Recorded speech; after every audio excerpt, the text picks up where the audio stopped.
ఈ రోజున జగన్మోహన్ రెడ్డి గారికి ఎవరు స్వాగతం పలకకూడదని, ఎవరు ఆయన వెనక రాకూడదని, ఆయన వెనక ఎవరు లేరని చెప్పటానికే ఈ కుట్ర తప్ప మరొకటి కాదు.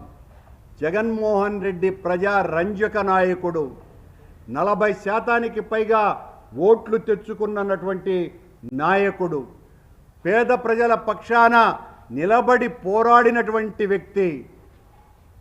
చంద్రబాబు గారు, మీరు ఈ రకంగా మా కార్యకర్తలని నాయకులని భయపెట్టాలని చూస్తే భయపడే వాళ్ళెవ్వరూ కూడా లేరు. పేద ప్రజల పక్షాన నిలబడేటువంటి మేం, అలజడి మా జీవితం, ఆందోళన మా ఊపిరి, తిరుగుబాటు మా వేదాంతం. నీ పాశవిక విధానాలను నిరంతరం వ్యతిరేకిస్తూనే ఉంటాం. మీరు ఎంత నిర్బంధానికి మమ్మల్ని గురి చేస్తే అంతగా పైకి లేస్తాం.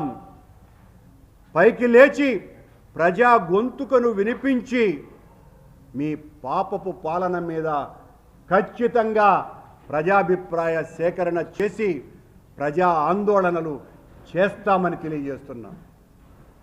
ఒక అబద్ధాన్ని నిజం చేయటానికి మీరు ఎంతకైనా తెగించటానికి కూడా సిద్ధపడతారు. చంద్రబాబు నాయుడు గారు, ఇకనైనా ఆపండి. వేదమూర్తి ప్రసాదం మీద 1000 నాల్కలతో మాట్లాడకండి.